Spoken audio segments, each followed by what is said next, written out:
안녕하십니까. 예, 김상한 형제입니다.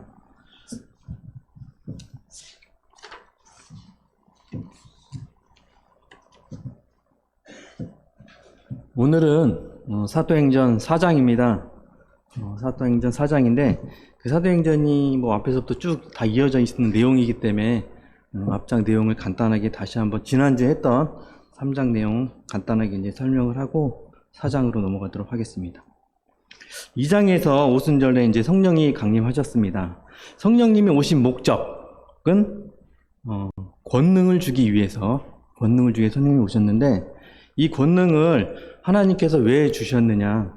그 하늘의 경영을 내 사랑하는 자와 함께 하고 싶다. 하늘 일을 내 사랑하는 자와 같이 하고 싶다. 그래서 하나님께서 권능을 주십니다. 이 권능은 다른 데 쓰는 것이 아니고 하나님 일을 하는데 쓰는 겁니다.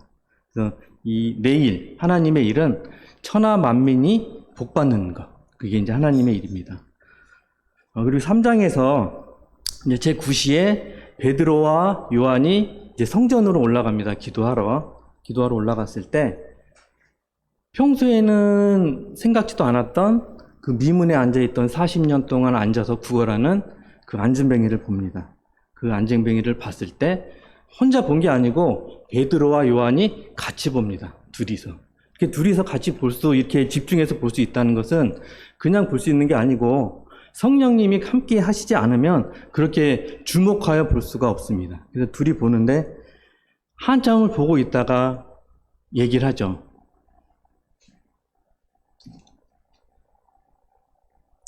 우리를 보라. 이렇게 얘기를 합니다. 그러면 이렇게 구걸하던 거지는, 안진뱅이는, 더 좋은 것을 주려고 그러나, 이제 그런 기대감으로 이렇게 쳐다보는데, 베드로와 요한이 얘기를 하죠. 나한테 은과 금은 없지만 예수 그리스도의 이름으로 너를 일어나게 하겠다. 내 손을 잡아라 해서 일으킵니다. 그 안진뱅이는 그 자리에서 일어나서 베드로와 요한과 함께 같이 성전에 들어가서 바로 하나님을 찬양합니다. 바로 육의 구원뿐만이 아니고 영의 구원까지 받은 사람입니다. 요한복음 5장에 나오는 38년 된 병자는 육의 구원을 받았지만 이 40년 산 안진뱅이는 육의 구원과 동시에 영의 구원까지 받았습니다. 이 안진뱅이가 성전에서 하나님을 찬양하고 있으니까 많은 유대인들이 봅니다. 저 안진뱅이가 왜 여기서 찬양을 하고 있나? 일어섰네? 그러면서 궁금증으로 인해서 계속 그 솔로몬 행각이라는데 계속 모이니까 그때 이제 베드로가 모이는 거에 대해서 이제 설교를 합니다. 베드로의 2차 설교죠. 1차 때 이제 그 성령이 강림했을 때 베드로 1차 설교를 했고 이제 2차 설교를 하는데 두 가지 내용으로 얘기를 합니다. 첫 번째, 이 안진뱅이는 우리가 걷게 한 게 아니다. 너희가 십자가에 못 박아 죽이고 하나님이 살리신 예수가 고쳤다. 살아계신 예수로 말미암아 이 사람을 고쳤다. 우리가 고친 게 아니다. 우리를 주목하지 마라. 우리를 보지 마. 우리가 고친 게 아니야. 이렇게 얘기를 했고, 두 번째, 이스라엘 백성의 회개를 촉구합니다. 너희는 알지 못하고 예수를 죽였어. 하지만 예수가 죽은 것은 하나님의 뜻이기도 해. 그러니까 너희에겐 소망이 있어. 회개하고 돌이켜 죄 사함을 받아라. 그러면 새롭게 되는 복을 얻을 것이고 완전한 하나님 나라를 누릴 것이다. 이렇게 이제 베드로가 설교를 했습니다. 이 설교를 하고 났을 때 믿는 자가 남자만 5,000명. 4장에 이제 나오는 남자만 5,000명입니다. 그러면 여자까지 합치면 최소한 10,000명. 이 당시 기록에 보면 예루살렘 인구는 한 3만 명 정도로 추산을 하고 있습니다. 10,000명이면 이 설교로 인해서 3분의 1이 믿는 사람으로 돌아온 거예요. 그리고 그 2장에 나오는 성령 강림했을 때, 그때 이제 3,000명 하면 예루살렘의 인구만 이제 그 2장 때는 여러 나라에서 왔기 때문에 이제 돌아간 이제 사람들도 있으면 예루살렘 인구만 한 2,000명 잡으면 총 한 12,000명 정도가 이제 베드로가 설교하고 나서 12,000명 정도가 이제 예수님을 믿게 됩니다. 한 40% 정도 되죠. 이 이름 없는 안진뱅이로 인해서 예루살렘 부흥이 됩니다. 이 이름 없는 안진뱅이가 예루살렘 부흥의 주역이 되는 겁니다. 자, 이 상태로 가게 되면 그 1장 8절에 너희가 성령이 너에게 임하면 권능을 받고 예루살렘, 유대, 사마리아 땅끝까지 증인이 되리라는데, 예루살렘의 전도는 진짜 시간 문제입니다. 벌써 40% 정도 가까이 예수 그리스도를 믿었기 때문에 쭉 이렇게 이제 순탄하게 갈 것 같은데, 이 교회의 부흥이라는 게 순탄치만은 않습니다. 사단의 방해가 있습니다. 하나님 나라는 일방적으로 이렇게 순탄하게 가는 게 아니고 계속 방해가 들어옵니다. 그럴 때마다 교회는 이 사탄이 방해하면 방해할수록 똘똘 뭉쳐서 더 힘있게 나아갑니다. 영적 전쟁 가운데서 승리하고 일어서는 것이 하나님의 나라고 교회인 것입니다. 이제 4장을 시작하게 되는데, 이 4장은 바로 사단의 방해가 들어오는 겁니다. 공회원을 통해서 베드로와 요한을 잡아들입니다. 1절, 2절. 사도들이 백성에게 말할 때 제사장들과 성전 맡은 자와 사두개인들이 이르러 예수 안에 죽은 자의 부활이 있다고 백성을 가르치고 전함을 싫어하여. 이 대제사장, 성전 맡은 자, 사두개인들은 다 사두개인들이에요. 사두개인들은 사도행전 23장 8절에 보면 부활도 없다, 천사도 없다, 영도 없다. 그냥 한마디로 하면 불신자예요. 불신자. 이런 사두개인들이 계속 예수 그리스도의 부활을 얘기하고 하니까 잡아들입니다. 그래서 그들이 예수 안에 죽은 자의 부활이 있다고 말하고 가르치고 전하는 것을 싫어해요. 싫어하는 것은 영적인 문제입니다, 사실은. 불신자는 기독교를 그냥 싫어합니다. 아무 이유 없어요. 그냥 싫은 거예요. 부활하신 예수가 생명과 진리이기 때문에 어둠의 세력, 이런 불신자들, 어둠의 세력들은 그냥 본능적으로 싫어하게 돼 있어요. 이 세상도 나가서 우리가 얘기를 하게 되면 기독교인들은 아무것도 안 해도 그냥 싫어요. 나 기독교야 그러면 싫어해. 말도 못하게 합니다. 뉴스에 좋은 일로 기독교가 이렇게 해도 댓글 보면 아주 악플들이 많이 달려 있어요. 그냥 싫은 거예요, 기독교는. 이게 진리를 싫어하는 일이 본능적으로 싫어하게 돼 있습니다.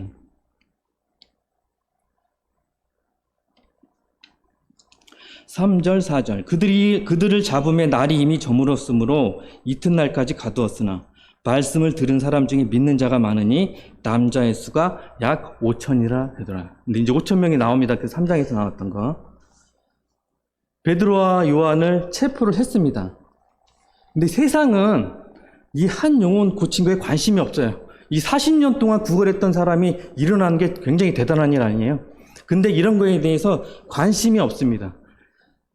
우리들한테 손해냐, 우리들한테 이익이냐, 이것만 관심이 있지, 뭐 안진뱅이가 40년 동안 앉아있다가 갑자기 일어나는 거 전혀 관심이 없습니다.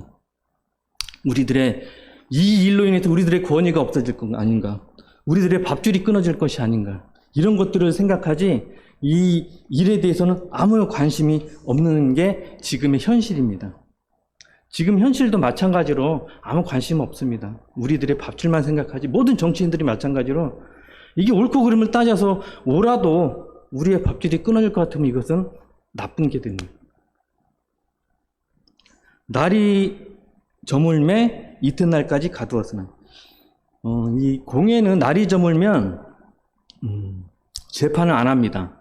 지금 3시에, 오후 3시에 이제 기도하러 들어갔다가 고치고 설교를 했습니다. 그러면 한 오후 5시쯤 되는데 그때 잡아왔으니까 날이 저물었기 때문에 재판을 안 합니다. 그래서 이튿날까지 놔두는데, 이들이 자기네 유대인들은 날이 저물면 재판을 안 하는데 예수님은 밤새도록 재판을 했어요.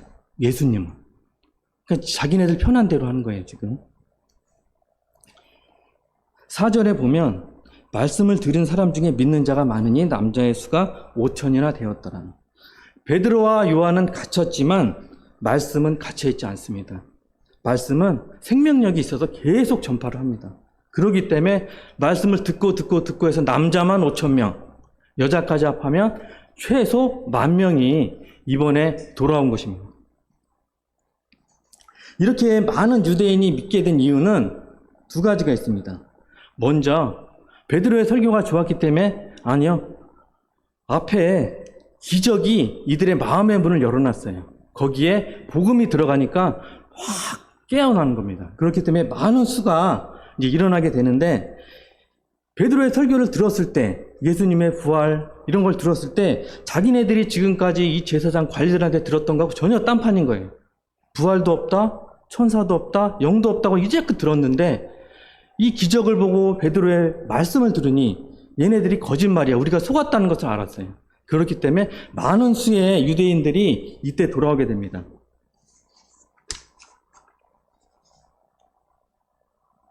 우리 서대문 교회도 기적과 복음의 역사가 이 초대교회처럼 증거되길 축복합니다. 5절에서 7절입니다. 이튿날 관리들과 장로들과 서기관들이 예루살렘에 모였는데 대제사장 안나스와 가야바와 요한과 알렉산더와 및 대제사장의 문직이 다 참여하여, 이 사람들은 이제 다 대부분의 사두개인들인데 서기관은 바리새인입니다. 율법학자들. 그리고 여기 나오는 안나스와 가야바는 예수님을 재판했던 제사장들이에요. 이게 예수님이 돌아가신 후 한 2달 정도 지난 겁니다. 예수님 6월절에 돌아가시고 오순절이 50일 있다 돌아오는 거니까 한 2달 전에 예수님이 돌아가신 거예요. 이들은 7절에 보면 사도들을 가운데에 세우고 묻되, 사도들을 가운데에 세웠습니다. 여기는 이제 재판하는 곳이 어떻게 되어 있냐면 이렇게 반원형으로 되어 있어서, 반원형으로 되어 있고 뒤에는 이제 방청객들이 있는데 그 가운데에다 사도들을 세웠습니다. 베드로와 요한을. 한 공회원이 한 70명 정도 되는데 그 가운데 딱 세워놓고 쳐다보고 있으면, 가운데 딱 세운 이유가 뭐겠습니까? 주눅 들라고 이렇게 세워놨는데 이들은 전혀 주눅 들지 않습니다. 그리고 질문을 하죠.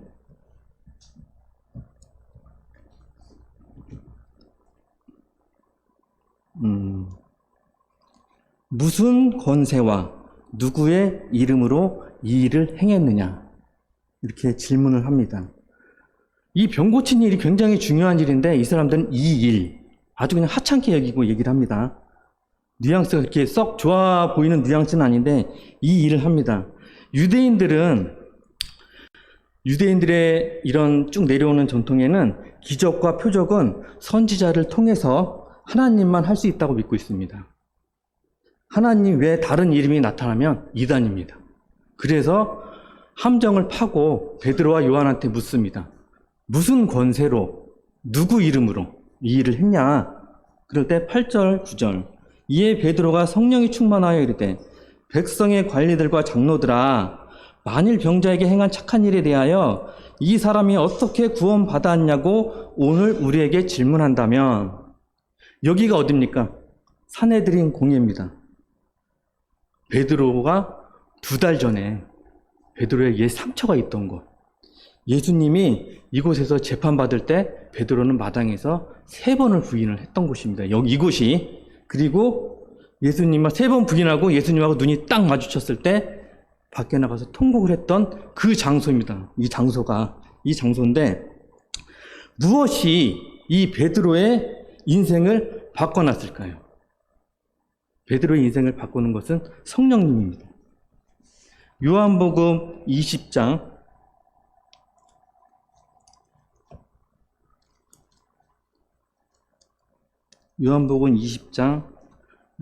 22절을 보면, 이 말씀을 하시고 그들을 향하사 숨을 내쉬며 이르되 성령을 받으라. 이렇게 예수님이 부활하신 다음에 제자들에게 나타나셔서 한 얘기입니다. 성경에는 하나님이 숨을 2번 쉬셨는데, 첫 번째는 창세기 2장 7절에 흙으로 사람을 빚으시고 코에 불어넣었습니다. 그리고 그게 사람이 생명이 되니라. 2번째, 요한복음 20여 장에 나오는 예수님이 그들을 향해서 숨을 내셨습니다. 성령을 받아라. 이렇게 숨을 내셨습니다. 21절에 보면 베드로가 예수님을 이제 3번째 만나기 전인데 2번까지 이제 부활하신 예수님을 만났습니다. 3번을 만났는데 베드로는 나는 물고기 잡으러 가겠다. 이렇게 해서 7명 데리고 갑니다. 예수님은 베드로를 잡으러 디베라 호수로 갑니다. 그리고 나서 베드로에게 얘기를 합니다. 뒤에 요한의 아들 시몬아, 내가 이 사람들보다 나를 더 사랑하느냐? 이렇게 3번을 묻습니다. 나를 따르라. 예수님은 베드로가 3번 부인한 것을 알고 있습니다. 그래서 그 베드로의 옛 상처를 치유해주기 위해서 다시 한번 3번을 묻습니다. 네가 나를 사랑하느냐? 예수님이 압니다. 그럼 내 양을 먹이라. 이렇게 3번을 딱 묻고 나를 따르라 합니다. 베드로는 이때 완전히 옛 상처를 깨끗이 치워버립니다. 예수님한테 깨끗이, 베드로의 상처를 예수님은 깨끗이 씻어줍니다. 이렇게 이제 성령님을 받고 나서 성령님이 충만한 베드로가 대답을 하죠. 성령 충만하면 예전에 두려워했던 베드로가 아닙니다. 성령이 충만하면 담대함과 지혜가 풀어지게 됩니다. 이 두려움의 반대는 무엇일까요? 담대함, 용기가 될 수 있지만 두려움의 반대는 믿음입니다. 하나님이 나를 어떻게 사랑하셨는지 체험적으로 아는 것. 아버지는 나를 절대로 하지 않을 거야 하는 이런 믿음. 베드로는 그 고기 잡으러 갈 때 예수님께서 오셔서 네가 나를 사랑하느냐고 3번 이 질문을 받았습니다. 직접 들었습니다. 예수님이 베드로를 사랑한다는 것을 체험적으로 알고 있습니다. 그 사랑이, 그 하나님의 사랑이 베드로의 두려움을 없앴습니다. 그래서 성령 충만함이 담대함과 지혜를 있게 해서 베드로를 이끌어갑니다. 이 성령 충만이 사람을 영과 혼과 육으로 본다면 성령님은 이제 영에서 충만해서 넘치면 그 성령님이 영과 영으로 또 육으로 이렇게 가면서 사람이 담대해지고 또 지혜가 풍부해지는 것입니다. 9절에 이 병자에게 행한 착한 일에 대하여 이 사람이 어떻게 구원받았냐고 오늘 우리에게 질문한다면 이런 일이라는 게 뭐냐? 질문이 잘못됐다. 우리는 착한 일을 했다. 어떻게 낳게 했는지 그 방법을 물어봐라, 질문을 하려면. 베드로가 지금 재판을 이끌어가고 있습니다. 도리어. 10절. 너희 모든 이스라엘 백성들은 알라. 너희가 십자가에 못 박고 하나님이 죽은 자 가운데 살리신 나사렛 예수 그리스도의 이름으로 이 사람이 건강하게 돼서 너희 앞에 있다. 내가 한 게 아니고 예수 그리스도의 이름으로 이 사람이 믿었기 때문에 이렇게 건강해진 거다. 지금 베드로가 여기서 무엇을 하고 있습니까? 예수는 그리스도라고 복음을 전하고 있습니다. 이 재판장에서 도리어. 자기 살 궁리를 하는 게 아니고 복음을 전하고 있습니다. 어떻게 이런 일이 일어나게 됐느냐? 마태복음 10장 한번 보겠습니다. 마태복음 10장 17에서 20절. 사람들을 삼가라. 그들이 너희를 공회에 넘겨주겠고 그들을 회당에서 채찍질하리라. 또 너희가 나로 말미암아 총독들과 임금들 앞에 끌려가리니 이는 그들과 이방인들에게 증거가 되게 하려 하심이라. 너희를 넘겨줄 때 어떻게 또는 무엇을 말할까 염려하지 말라. 그때 너희에게 할 말을 주시리니 말하는 이는 너희가 아니라 너희 속에서 말씀하시는 이 곧 너희 아버지의 성령이시니라. 베드로가 한 게 아니고 성령님이 말씀을 하신 겁니다. 이렇게 담대하게 너희들도 복음이 필요하겠다 해서 이 재판장 안에서 베드로는 복음을 전했습니다. 11절. 이 예수는 너희 건축자들의 버린 돌로서 집 모퉁이의 머릿돌이 되었느니라. 베드로가 시편 118편 22절을 인용해서 얘기합니다. 너희 건축자들. 이스라엘 사람들은 다 건축자들입니다. 직업이 건축자들이 아니고 하나님을 나라를 세우라고, 하나님의 나라를 건축하라고 하나님이 선택한 민족입니다. 그래서 그런 의미에서 진짜 이스라엘 민족들은 다 건축자예요. 이런 건축자들이 돌을 하나 버렸어요. 근데 이 버린 돌이 집 모퉁이의 머릿돌이 됐습니다. 바로 예수님입니다. 이 이스라엘의 집에 보면 집 모퉁이의 머릿돌은 굉장히 중요한 돌입니다. 이 집 모퉁이의 머릿돌이 돌을 하나 딱 어떻게 세우냐에 따라서 집의 방향, 이제 형태가 나가는 거고 구조, 이런 것들이 정해지기 때문에 이 머릿돌을 어떻게 놓느냐에 따라서 집이 어디를 바라보고 어떻게 되는지 그게 정해지기 때문에 이 집 모퉁이의 머릿돌은 굉장히 중요한 돌입니다. 예수님은 하나님 나라를 건축하는 모퉁이의 머릿돌이십니다. 근데 그런 예수님을 이스라엘 사람들이 이제 버렸습니다.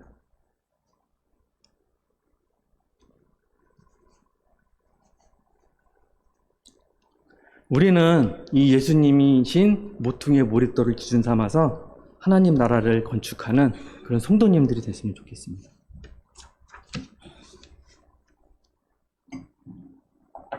12절.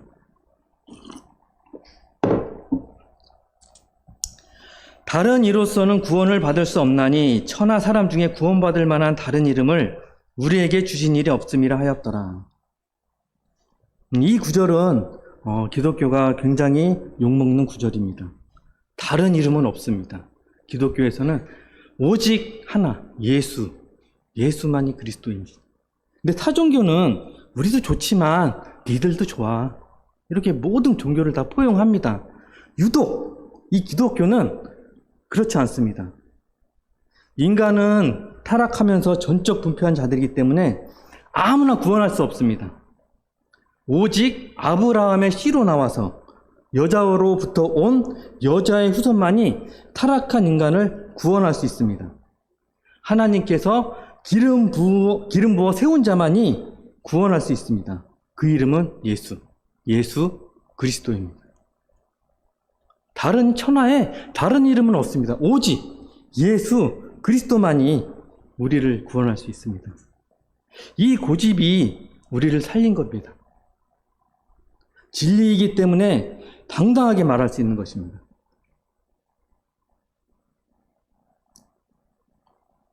13, 14절.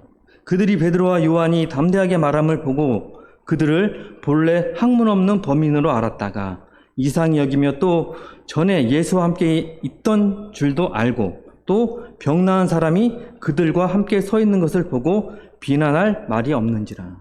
이 13, 14절을 딱 줄이면 그들이 비난할 말이 없는지라. 이렇게 딱 두 구절로 할 수 있겠습니다.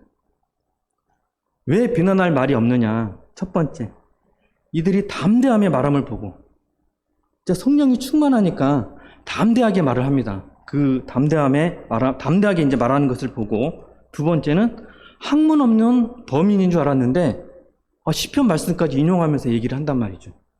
고기나 잡던 어부 무식쟁이인 줄 알았더니 얘네들이 이 성경 말씀을 어떻게 알았지? 학문 없는 범인인 줄 알았는데 아니야.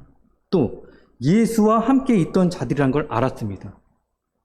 니네가 자꾸 예수 하는데 예수에 대해서 니네가 어떻게 알아? 그렇게 얘기를 하려고 했더니 바로 예수의 제자들이었던 거예요. 그리고 마지막 결정적으로 병 나은 사람이 그들 옆에 같이 서 있어요. 그 안진뱅이가 앉아있는 것도 아니고 바로 서 있어요. 그러니 뭐라고 비난할 말이 없는 거예요. 여기서 그들은 비난할 말이 없었습니다. 15, 16절. 명하여 공회에서 나가라고 서로 의논하여 이르되 이 사람들을 어떻게 할까? 그들로 말미암아 유명한 표적 나타난 것이 예루살렘에 사는 모든 사람에게 알려졌으니 우리도 부인할 수 없는지라. 잠시 재판을 멈춥니다. 야, 니네 좀 나가 있어라. 그렇게 얘기를 하고 지들끼리 이제 회의를 하겠죠. 근데 이런 표적이 있으니까 뭐라고 부인할 수도 없고 니네 죄 없다. 집에 가라.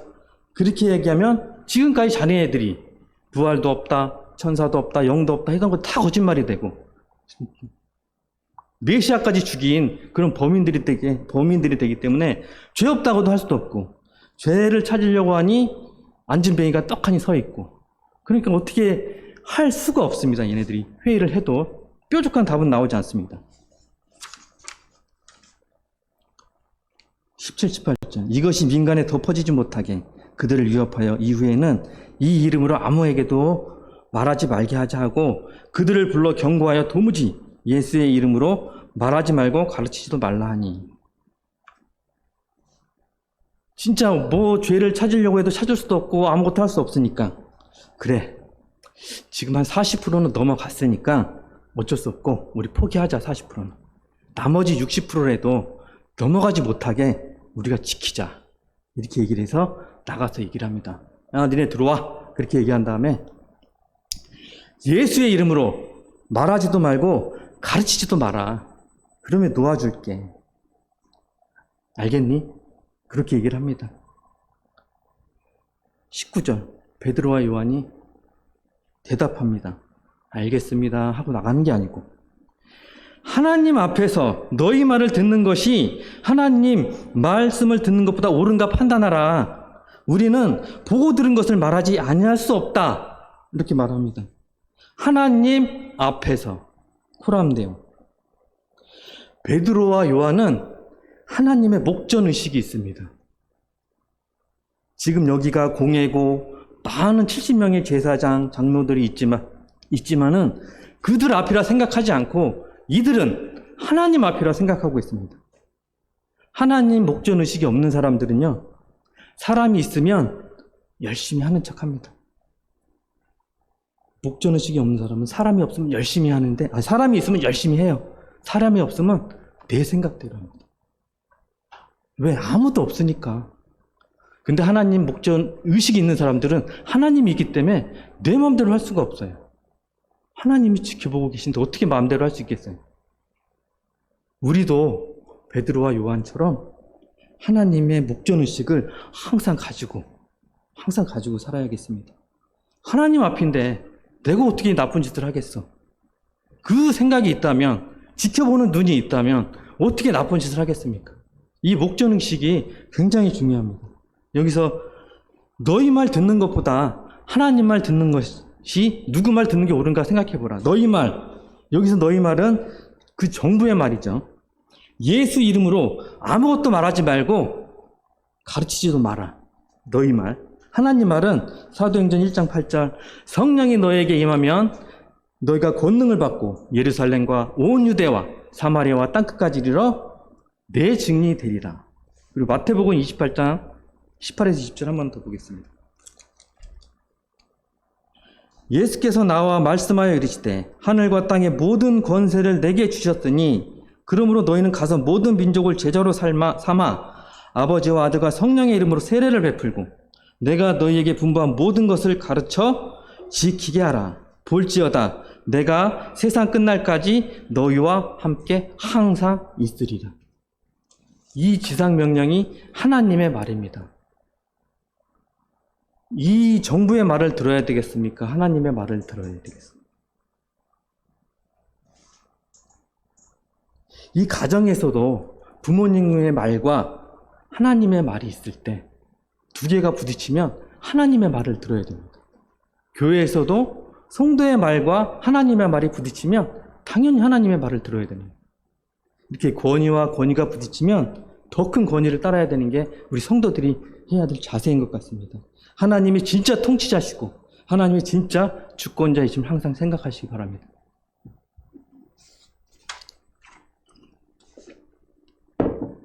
(20절) 우리는 보고 들은 것을 말하지 아니할 수 없다.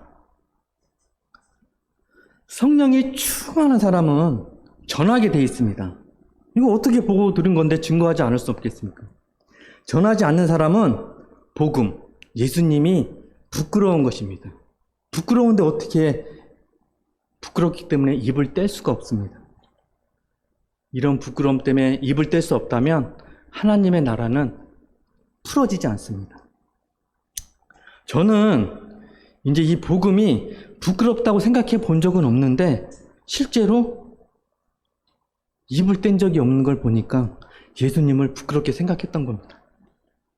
제대로 입을 열어본 적이 없는 것 같아요. 그래서 이 말씀을 준비하면서 굉장히 많은 반성을 했습니다. 너 진짜 복음을 증거해 본 적이 없구나. 너 나를 부끄럽게 생각하는구나. 이렇게 얘기하는 것 같습니다. 그래서 기도를 했습니다. 하나님, 성령을 충만하게 부어주셔서 담대함과 지혜가 풀어지게 해달라고 이렇게 얘기를 했습니다. 이 베드로와 요한의 이 고집으로 인해서 예루살렘, 유대, 사마리아, 땅끝, 바로 이곳 한국까지 복음이 전파된 겁니다. 이 베드로와 요한 초대 교회의 성도들의 이 고집이 없었다면 오늘날 우리는 여기에 서 있지도 않고 성경이 뭔지도 모르고 구원이 뭔지도 모르고 그러고 있었을 겁니다. 이 옛날 베드로와 요한 초대교회 성도들의 이 고집이 우리는 보고 들은 것을 말하지 아니할 수 없다 하는 이 고집이 오늘날 우리에게까지 이 복음을 듣게 해주고 예수님을 믿고 예수님이 그리스도라는 것을 생각해주는 그런 말씀입니다. 이런 고집이 저와 여러분에게도 있어야 될 것입니다.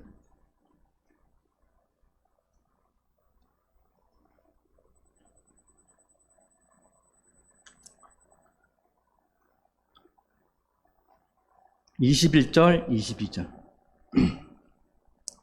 관리들이 백성들 때문에 그들을 어떻게 처벌할지 방법을 찾지 못하고 다시 위협하여 놓아주었으니 이는 모든 사람이 그된 일을 보고 하나님께 영광을 돌림이라. 이 표적으로 병나은 사람은 40여 세나 되었더라. 이제 다시 위협을 했습니다. 이 다시 위협은 더욱더 위협을 했다는 얘기입니다. 관리들이 할 것은 위협밖에 없어요. 지금 이 상황에서는 협박, 이것밖에 없습니다. 너네 예수 이름으로 말하지도 말고 가르치지도 마. 이런 협박밖에 할 수 없습니다. 그렇지만 여기서 하는 베드로와 요한에게 하는 이 협박은 이 개인한테만 하는 게 아니고 바로 초대교회 성도들한테 모두 다 해당되는 겁니다. 교회에게 하는 협박입니다. 23절 사도들이 노임의 그 동료에게 가서 제사장들과 장로들의 말을 다 알리니 이제 동료들에게 갔습니다. 이 동료는 성도가 대략 한 12,000명 정도 되는데 이제 이때 가정교회로 모였기 때문에 그 가정교회 이제 리더십들을 이제 다 불렀겠죠. 그 동료들을 모아놓고 얘기를 합니다. 우리가 들어갔다 나왔는데 예수 이름으로 가르치거나 말하면 우리 죽이겠대. 가만두지 않겠대. 이렇게 얘기를 했습니다. 이렇게 얘기를 했을 때 교회의 반응 24절 그들이 듣고 한마음으로 하나님께 소리 높여 이르되 대주제여 천지와 바다와 그 가운데 만물을 지으시니요.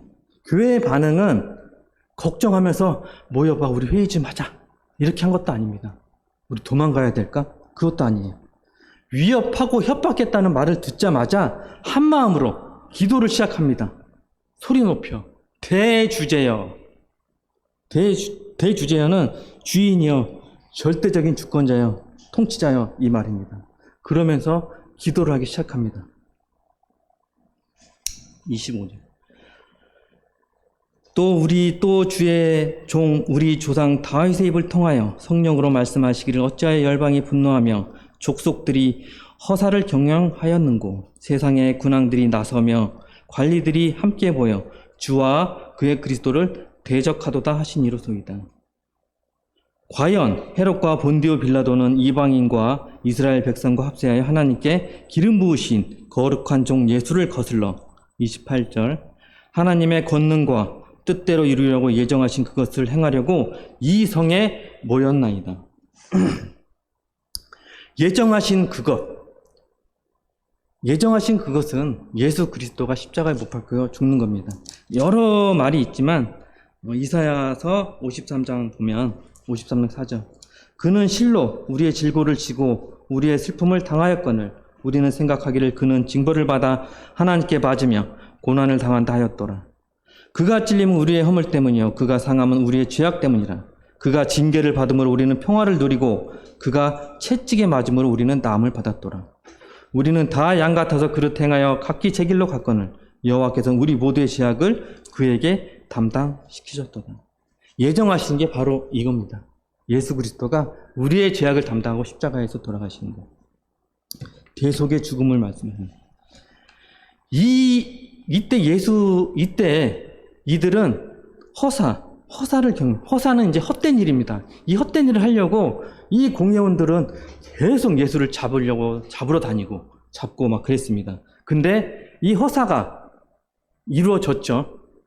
예수님이 돌아가신 겁니다. 이 허사가 이루어졌습니다. 그것은 이 사람들이 잘했기 때문이 아니고 하나님의 뜻이기도 합니다.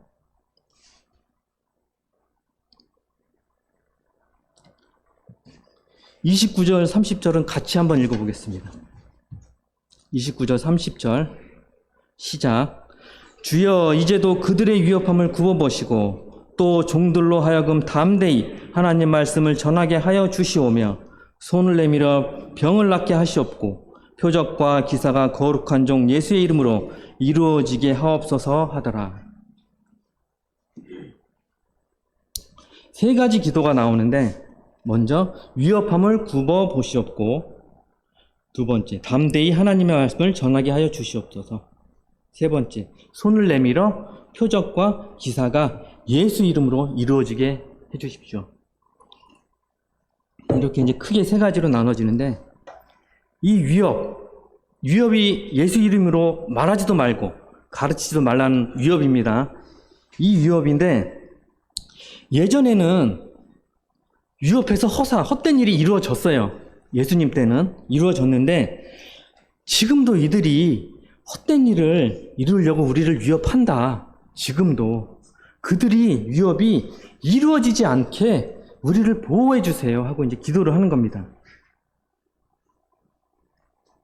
예전에는 이들의 헛된 일이 이루어졌지만 지금은 이 헛된 일이 이루어지지 않게 우리를 보호해 주세요. 이렇게 이제 기도를 합니다.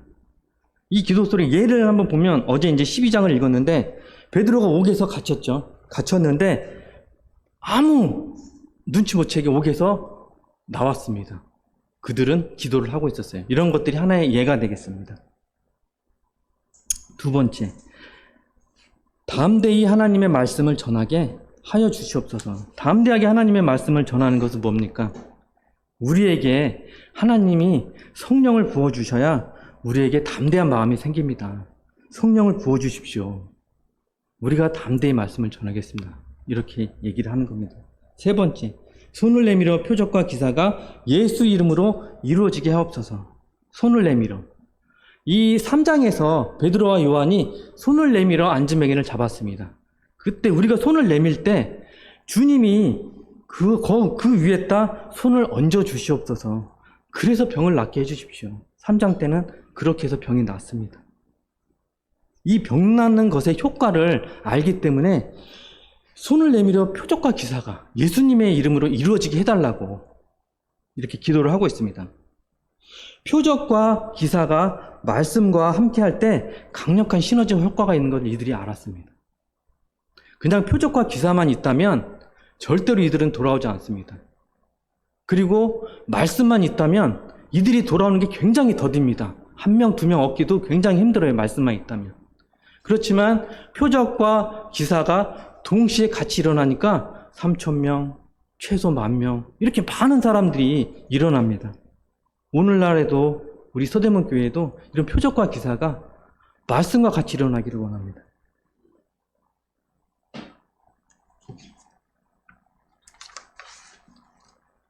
31절. 빌기를 다음에 모인 곳이 진동하더니 무리가 다 성령이 충만하여 담대히 하나님의 말씀을 전하니라. 성령님이 왔다는 사인이 나타납니다. 여기서는 진동.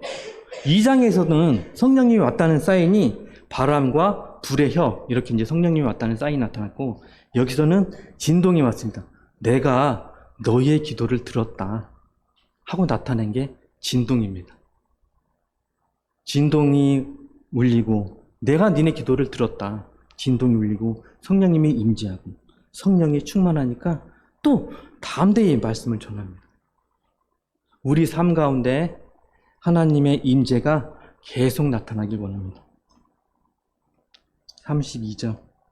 믿는 무리가 한 마음과 한 뜻이 되어 모든 물건을 서로 통용하고 자기 재물을 조금이라도 자기 것이라 하는 이가 하나도 없더라. 한 마음 한 뜻 되는 게 굉장히 어렵습니다. 근데 이 무리는 12,000명이나 된 무리가 한 마음 한 뜻이 됐습니다. 이게 바로 기적 중의 기적이에요. 성령 충만의 결과입니다. 성령님은 하나 되게 하는 영입니다. 예배소서 4장 3절에 성령이 하나 되게 하신 것을 힘써 지켜라. 이렇게 얘기합니다. 지금 굉장히 위협이 많기 때문에 분리되기가 굉장히 쉬운데 성령이 강력하게 임하니까 이들은 분리되는 게 아니고 한마음 한뜻이 되는 것입니다. 어느 정도로 한마음 한뜻이 됐냐면 모든 무리가 물건을 통용하고 또 재물을 자기 것이라고 안 합니다. 가치관의 변화, 물질의 변화가 생긴 겁니다. 사람들은 아담 이후 타락했을 때부터 굉장히 이기적으로 변했어요. 내 것, 내 영역. 동물들도 마찬가지로 내 영역을 지키고 막 그러는데 이기적으로 변했는데 성령이 충만하니까 이런 가치관, 이런 물질의 변화가 생깁니다. 그나마 지금 이 시대에서도 한마음 한뜻이 굉장히 가까운 공동체가 가정이라고 할 수 있죠. 네 것, 내 것. 지금 가정도 네 것, 내 것 많이 따지지만 그나마 이 가정이 네 것, 내 것을 덜 따지는 겁니다. 그렇죠? 이런 가정이란 공동체가 있는데 성령 충만한 가정은 우리가 집안이라고 부르고요. 성령 충만하지 않은 가정은 집구석이라고 부릅니다. 집구석. 우리가 생각해 봤을 때 우리 가정이 집안인지 집구석인지 그거는 각자 아실 거예요. 나는 집안에 살고 있는가? 집구석에 살고 있는가? 우리 서대문교회 성도님들은 성령 충만해서 집안에 사셨으면 좋겠습니다. 돈을 자기 것이라 하지 않는다. 이제 호주머니의 회개인데 존 웨슬리라는 사람은 이런 얘기를 했어요. 호주머니를 회개하지 않는 자는 진정한 회개를 한 것이 아니다. 이렇게 얘기를 했습니다. 가장 먼저 나타나는 게 물질의 변화입니다. 예를 들어보면 삭개오가 예수님을 영접을 했습니다. 영접하자마자 제일 먼저 한 얘기가 이거예요. 주님, 내 재산의 반을 내놓겠습니다. 그리고 내가 불의하게 빼앗은 재산이 있다면 4배를 갚겠습니다. 제일 먼저 나타나는 게 물질의 변화. 호주머니의 회개입니다. 호주머니가 회개하지 않으면 진짜 회개하지 않는 것이라고 얘기를 합니다. 어떤 성도가 침례를 할 때, 이제 부자였는데 침례를 받을 때 주머니에서 지갑을 안 꺼내가지고 저 지갑 좀 꺼내겠습니다 했는데 잠깐. 그것도 같이 침례를 받아야 됩니다. 이렇게 얘기를 했다는 얘기가 있습니다. 우리 서대문 교회도 한마음 한뜻이 돼서 이런 성령의 역사가 이루어졌으면 좋겠습니다.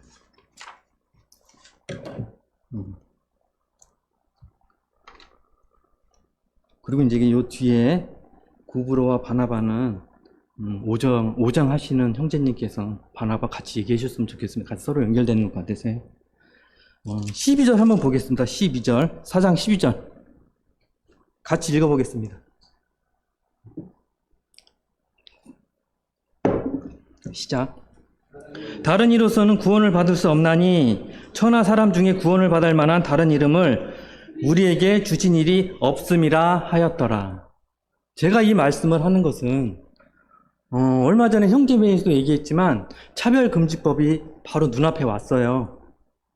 평등법이 바로 눈앞에 왔어요. 그게 통과가 된다면 다른 이로서는 구원을 받을 수 없다. 우리는 할 수가 없어요. 얘기할 수가 없어요. 만약에 얘기를 했을 때 누가 신고를 하게 되면 벌금을 물을 수도 있고 징역을 살 수도 있고 이 구절이 생존하고 안 하고는 이 차별금지법이 통과되느냐 안 되느냐에 따라서 우리가 복음을 전하느냐 안 전하느냐 그게 됩니다. 만약에 이 차별금지법이 통과가 됐어요. 성도님들은 어떻게 하시겠습니까? 모여서 기도해서 주여 우리에게 담대함을 주시고 지혜를 주시고 기도를 하시겠죠. 담대하게 전하게 해달라고. 근데 저는요 아직까지는 담대하지 못해서 못할 것 같아요. 기도를 해야 됩니다. 아직까지는 통과가 안 됐어요. 이게. 근데 이 차별금지법을 지지하는 좌파들이 있어요. 좌파들이 지지를 합니다. 내년에 총선이 있습니다. 제가 정치 얘기를 안 하는데 이 구절이 살리려고 하면 내년 총선 진짜 잘해야 됩니다. 우리가 무슨 여기서 무슨 통과된다고 뭐 어쩌고저쩌고 해. 난 내가 믿는 당으로 할 거야. 그게 아닙니다. 기독교인들은 절대로 좌파가 될 수 없어요. 내년 총선이 있기 때문에 우리가 이 강단에서 마음 놓고 예수는 그리스도라는 것을 마음 놓고 편하게 전하기 위해서는 우리가 진짜 똑바로 생각을 해야 됩니다. 기도하시겠습니다. 하나님 아버지 은혜에 감사드립니다. 오늘 사도행전 4장을 통해서 초대교회 성도들의 성령 충만한 삶을 보았습니다. 우리는 보고 들은 것을 말하지 아니할 수 없다고 말한 베드로와 요한의 고백이 우리의 고백이 되게 하여 주시옵소서. 하나님, 지금까지 복음을 부끄럽게 여긴 것을 용서해 주시옵고 내가 어떻게 해서든지 입을 벌려 주 예수를 증거하게 해주시고 우리가 본 예수, 우리가 들은 예수, 우리가 만난 예수, 우리가 은혜 받은 예수를 증거하며 살아가게 해주시기 원합니다. 초대교회 성도들로 말미암아 여기까지 복음이 온 것처럼 우리로 말미암아 복음이 땅끝까지 전파되게 해주시옵소서. 하나님 아버지, 우리를 사용하여 주시고 주님 마음 있는 곳에 우리 마음이 있게 하여 주시옵소서. 이 시간 감사드리며 우리 주 예수 그리스도 이름으로 감사하며 기도드렸습니다. 아멘.